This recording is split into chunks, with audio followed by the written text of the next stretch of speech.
Whenever you're down, out in the cold, faithless and dark, your story's untold. Come take my hand and walk there with me. I know a place where we can. Good afternoon, you guys. So today's video was supposed to be a Q&A part 2, but turn of events, change of events. What did they say? Turn of events, whatever. You know me and my idioms. First of all, welcome to Too Cute for Cancer. I am sorry that I'm starting the vlog out in a hospital bed, but fear not, I am not in the hospital. I am at home in my hospital bed. I don't know if that makes it any better. For me, it does. So, I have nothing really to report other than I've been doing my vitamin C. I did one Tuesday, and I'm having one done today in about an hour. And they're going really well. I have had enormous energy. I don't know if you guys noticed in my last video, I just felt like I hadn't felt that good in so long. Aww, Bentley knows Mommy's in pain. Look at him. He's like, I love you, Mommy. I'm just going to make sure you're okay. Look at that face. If I can get him in there. Look at that beautiful face. Such a good boy. Anyway, he's like licking. Anytime he knows Mommy's in pain, he is not a licker at all. He never licks. But when Mommy's in pain, he just like licks my hand and he'll lick my face a little bit. Yeah, you know Mama's okay, huh, buddy? Such a good boy. He's like, Mommy, why you put that in my face again? Oh, and there goes the ball. Look at this. You want to play ball? You want to play ball? Okay. And he'll be back in about 20 minutes. So anyway, okay, so I've been having like massive energy and feeling like better than I have in years. So I took advantage of that. And I just went like the Energizer Bunny. I added extra hours to my video relay channel interpreting, which was a really dumb idea, but you know. And then I did some social events. I went to the mall. You know, you get the drift. I went and overdid. So anyway, I woke up last night and I had gone to the mall to buy baby girl some clothes. Our precious baby girl still doesn't have a name. Hopefully we'll get the approval to name her, because every child deserves a name. It's ridiculous. We call her baby girl, sweet baby girl. Hey, sweetheart, you know, just all those things, but she doesn't have a name yet, and she's a month old yesterday. So yeah, anyway, I went to the mall and I bought baby girl some clothes because she is in need of some roughly cute clothes. She got a lot of like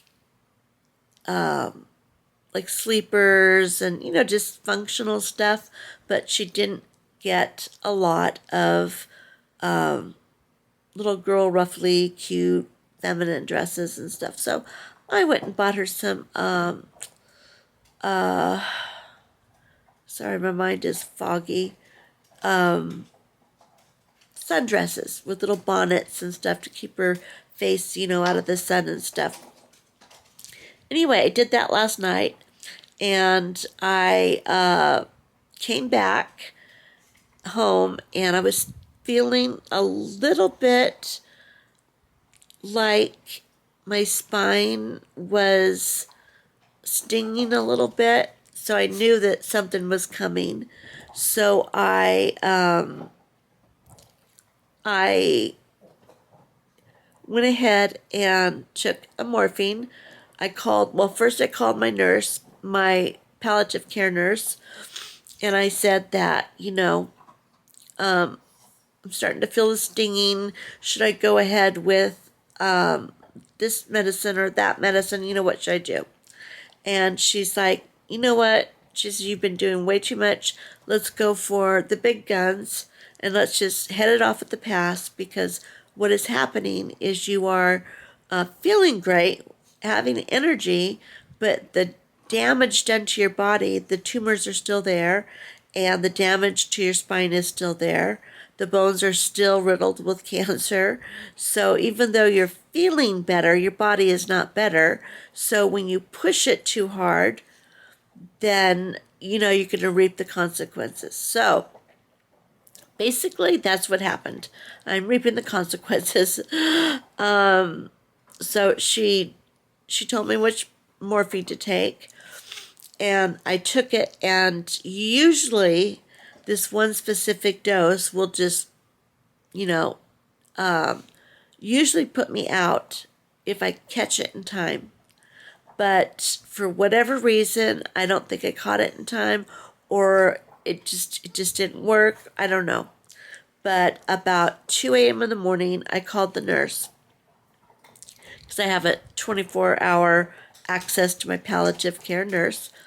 And I called the nursing line, and I said, the dosage I took at this time is not working. So I followed it up with the second recommendation, because usually the way it is, if it doesn't work in the first hour, then you follow it up with the second, like a half dose type thing. Okay, so I did that, still didn't work. So at 2 o'clock in the morning, I am just totally miserable. My spine hurts, my hip hurts, my bones are just crying out for help. And I am crying.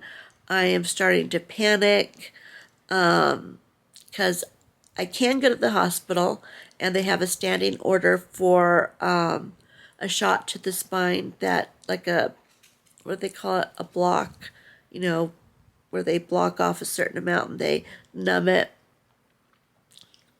My words are not there because I'm too fuzzy. Sorry about that.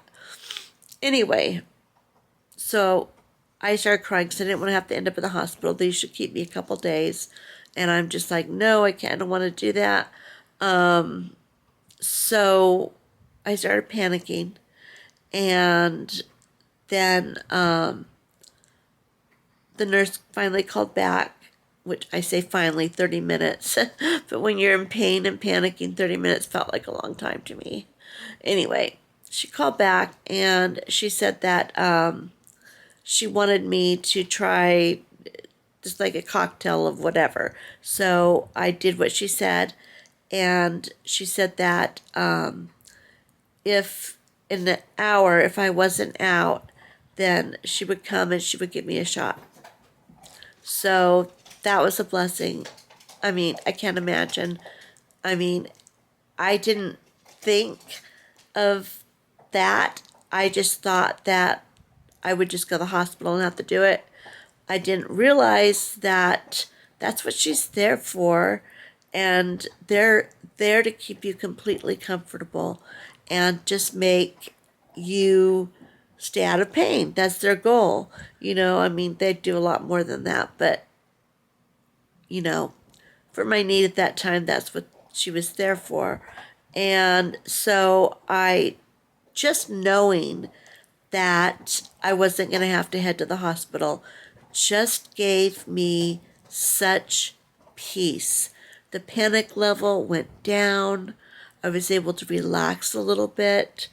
And then I took the cocktail. And I'm not talking cocktail, I'm talking, cocktail medicine. Anyway, I took it, and I don't remember a lot, but I slept really good. I'm just saying, I slept really, really good. So I was able to sleep. I was able to roll over even and get comfortable. So thank God for palliative care. That's all I can say. So, anyway, after I woke up about 10 a.m., I guess it was, and I looked at the clock, I was like, oh my gosh, can't believe I slept like that long without waking up. I was just like, unbelievable. So usually, even though morphine is supposed to put you out or does put some people out, usually if I'm in pain, nothing puts me out, nothing. So anyway, just having the right combination of medication, the right instructions on what to do. Because before having my nurse, my my palliative care hospice nurse, I would just do whatever it said on the bottle, and it says take every 4 hours. You can take up for a day for rescue pain, or whatever. And I would just do that, and I would still be in pain, and I it was just miserable. So now that I'm not limited to an exact dosage, they control that and they take care of that for me. Then, and they adjust it and they put it to whatever your need is at that time, you know, then it is just unbelievable. And another thing I've been learning a lot, my nurse, her name, well, one of my nurses, I've got several, but Nancy, hi Nancy, she watches my channel too, so hi. She was saying that it is so important to not chase the pain, to get ahead of it. She says that's the problem with the new narcotic laws and stuff like that. They don't really pertain to cancer patients, but for people in pain in general, because I have a problem with only saying that it's okay for cancer patients to be out of pain when other people are in pain that is equal to that, and they are put on a short leash. I just don't get that. Pain is pain, and I don't think the the states or the governor, whatever, should rule over what medication that my doctor gives me. And that's just my thought. I do understand there's an opiate crisis, but you know what? If you really study it, the opiate addiction, the majority, I mean, we're talking in the 90%, are not the people that are in pain that are taking that. It's the people that get it illegally or get it from their grandma's cupboard sometimes, but most of it is illegally dispersed narcotics or prescription narcotics. And it's like they hunkered down on,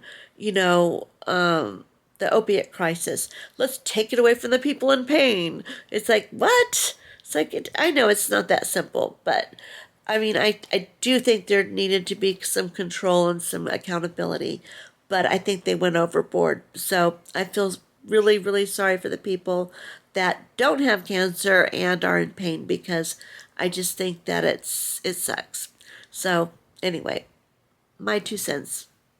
Don't don't get in the comments and give me any lecture. I don't need it. It's my opinion, and I can have it.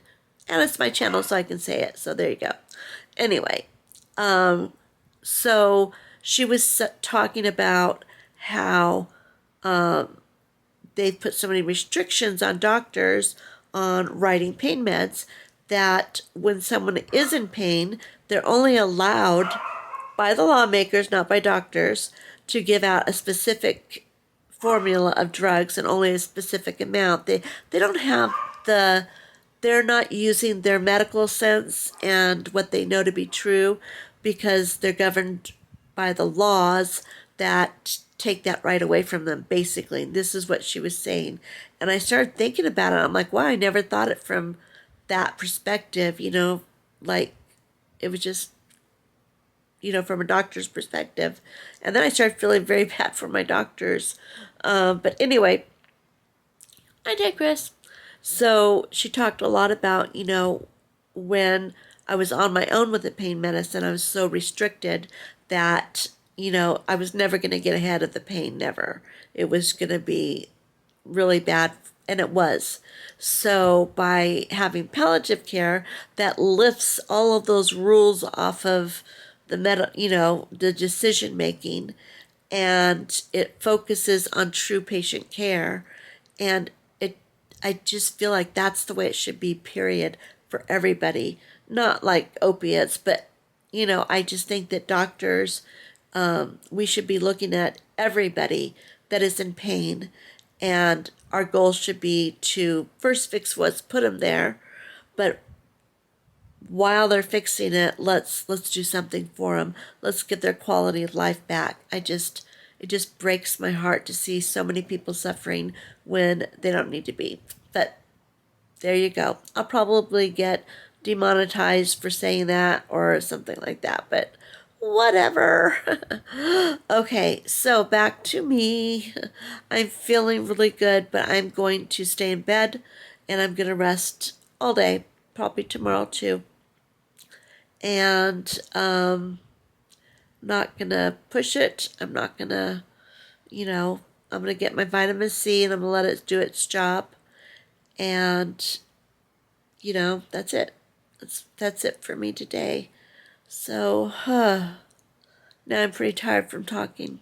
So I think that I am going to rest before my nurse gets here to give me my IV. And I will see you guys on Tuesday with another video. Hopefully I'll be out of this bed. My mind's getting foggy because I'm getting tired again. So being in pain really makes you tired. Being on morphine and drugs makes you really tired. So, yeah. All right. I don't think I have anything more to say. Now, if you have not been following me, this is not the norm. I mean, some days it is the norm. But basically, I take you on my life's journey with cancer.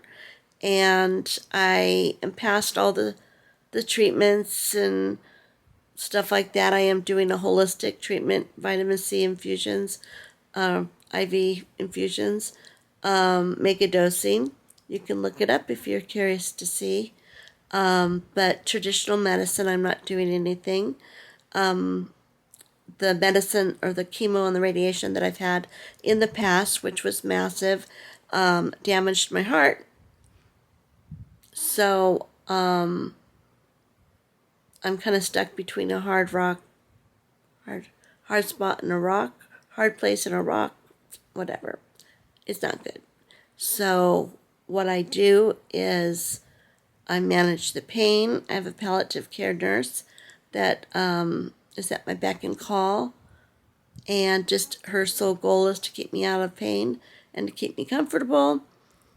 And some days I'm up and I'm going like a normal person. I'm doing makeup, I'm having fun, I'm enjoying my family. And then other days I'm here catching up on pain. So, but I'm just grateful for every day that I have, whether it be 10 days, whether it be 1,000 days. God only knows. But I am here and I'm taking you guys just follow me every day. Every day, all the time. I just take you with me and I show you what cancer, having stage 4 cancer looks like when you don't die right away. I mean, anyway. Okay, if you'd like to catch up with my journey, I'll leave cards at the end of the video. It's called My Cancer Journey, or My Cancer Story, and it's a playlist, and it goes from the beginning of my journey chronologically to now. So if you'd like to catch up on my journey, then I encourage you to start with those. If not, then shop around, look and see what you've been missing. And if you'd like to subscribe to my channel, it really does help. I would appreciate it. Always use the extra support. Also, I can't remember what else. That was it. Oh, if you like my videos, put a thumbs up. It does help me, with the algorithm and all that kind of stuff. Because in addition to all of that said, YouTube is my full-time job, and it is the mainstay of my income, not my husband's, but my income. So, and it does really help. So there you go. All the housekeeping out of the way. All right, now it is done. I am done. This is Too Cute for Cancer, signing off.